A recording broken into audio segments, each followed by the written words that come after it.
a don Epigmenio Ibarra. Querido Epigmenio, ¿cómo estás? Te mando un abrazo. Buenas tardes. Buenas tardes, mi querido Vicente. ¿Cómo estás tú? Pues tratando de ir desmenuzando tantas cosas para la audiencia, y te pido apoyo para que lo hagamos juntos. Cada vez más ruido por los videos de los hermanos del presidente Andrés Manuel López Obrador. Veo a muchos opositores muy molestos por el tema del gas bienestar. Veo a los columnistas muy bravos, Epigmenio. Pues sí, así han estado. El presidente ha sostenido que ningún presidente desde Francisco I. Madero había sido víctima de un linchamiento tan tenaz por parte de los medios. Creo, y hoy lo dijo, que se queda corto, porque el poder de los medios hoy es brutal, es mucho más grande que cuando Francisco I. Madero.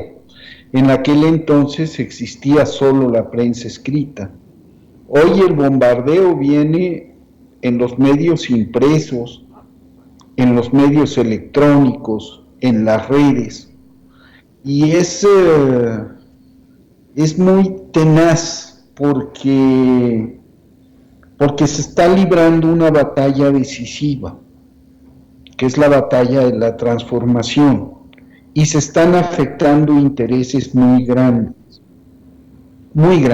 enormes, y están jugando de cara a dos fechas cruciales. Por un lado, a la consulta de juicio a expresidentes, y por el otro lado a la revocación de mandato. Y entonces vendrán más videos, saldrán más cosas, se seguirá golpeando con el propósito de descarrilar a este gobierno y de impedir la transformación. Y es natural, así son estos procesos. Uno no puede apostar a un cambio de régimen sin que ese cambio de régimen produzca una reacción, más cuando los poderes fácticos eran los principales soportes de ese régimen al que por voluntad ciudadana queremos echar a un lado y que había infectado todos los órdenes de la vida pública. Yo creo que las y los mexicanos no tenemos plena conciencia de la proeza que significó la victoria del 2018, porque de alguna manera nos acostumbramos a decir que aquí había una democracia, y porque de alguna manera los medios nos vendieron y nos siguen vendiendo hoy la idea de que este país era Suiza. No, aquí había un régimen que era uno de los más autoritarios, más corruptos y más longevos de la historia moderna. O sea, solamente el periodo neoliberal, casi 40 años. Y si le sumas todo el priato, estás hablando de 80 años, con excepciones marcadísimas, con la excepción del general Lázaro Cárdenas, con la excepción quizá de López Mateos. Fuimos gobernados por un atajo de criminales, de ladrones, de corruptos, que saquearon y masacraron y reprimieron a este país. Y en lugar de que se viniera abajo el régimen con una acción violenta, con una revolución, se vino abajo con una votación democráticamente. Y se vino abajo sin que hubiera necesidad de hacer lo que hacen las revoluciones. Para subsistir las revoluciones, se ven obligadas a controlar a la prensa. Aquí no hay control de la prensa. Aquí nunca la prensa ha tenido tanta libertad como tiene ahora.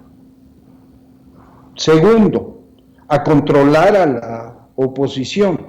Todas las revoluciones tienen una historia represiva con respecto a la oposición, al viejo régimen. Y todas las revoluciones son sucedidas por contrarrevoluciones y por guerras civiles. Aquí no solamente no hay guerra civil, sino que la oposición tiene toda la libertad del mundo y tiene todo el apoyo de los poderes fácticos del mundo.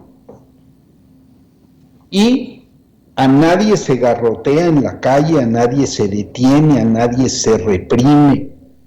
Cualquiera se manifiesta, cualquiera puede ir a las urnas, cualquiera puede salir a las calles. La tercera cosa que hace una revolución, un cambio de régimen cuando se enfrenta a un régimen autoritario, además de controlar a la prensa, controlar a la oposición, es establecer un partido hegemónico que tiende a convertirse en un partido único. Y la cuarta cosa es a contener y centralizar los poderes. Hoy en México, a pesar de lo que diga la oposición, el poder legislativo es muy distinto del poder ejecutivo y el poder judicial también.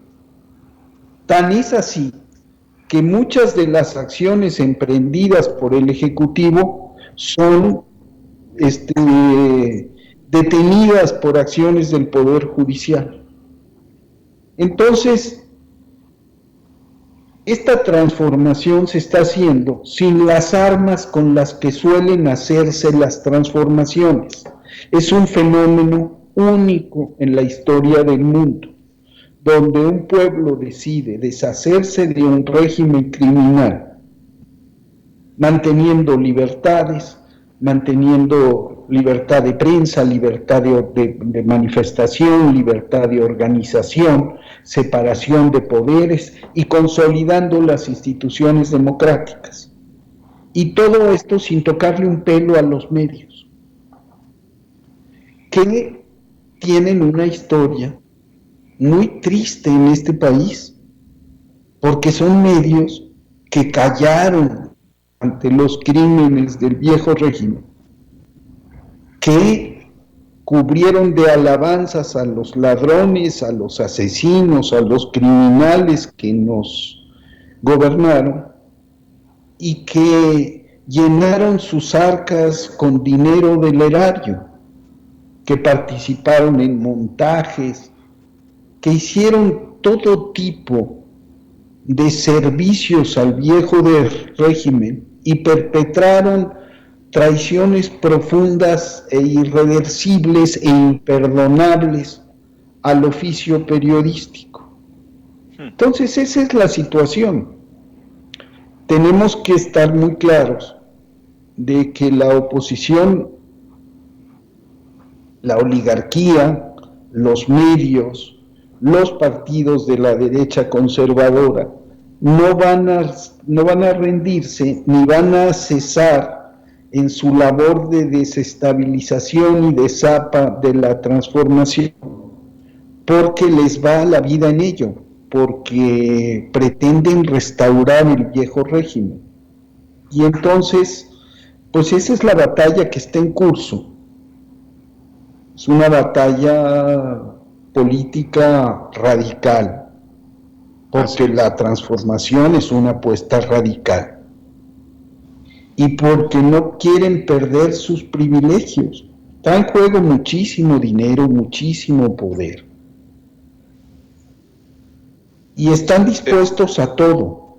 Yo sostengo que hay incluso un cierto nivel de coordinación entre el movimiento político conservador y el crimen organizado. ¿Por qué lo sostengo? Por la sincronicidad de las acciones violentas del crimen organizado con los calendarios de la 4T, con las acciones fundamentales de la 4T por un lado. Y por el otro lado, por un hecho contundente y palmario que demuestra palmariamente el que García Luna esté en prisión en los Estados Unidos. Y es que en el viejo régimen La frontera que separaba política y delito se borró por completo, esa frontera de la que habla, esa línea delgada de la que habla Hans Magnus Enzensberger, se borró por completo. Y capos y gobernantes, y capos y funcionarios eran una y la misma cosa.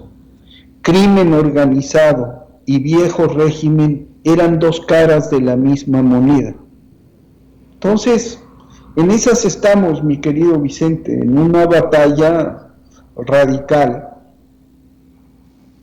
entre unos que quieren detener la transformación a toda costa y que no van a escatimar ningún recurso, y vaya que les sobra, y un pueblo que está decidido a cambiar de régimen y a liberarse de la opresión autoritaria que sufrió durante tantas décadas. Se dice poco, no se le nombra adecuadamente, pero eso es lo que está pasando, es un proceso de liberación pacífica, democrática, manteniendo las libertades ciudadanas, y no solo manteniéndolas, sino ensanchándolas.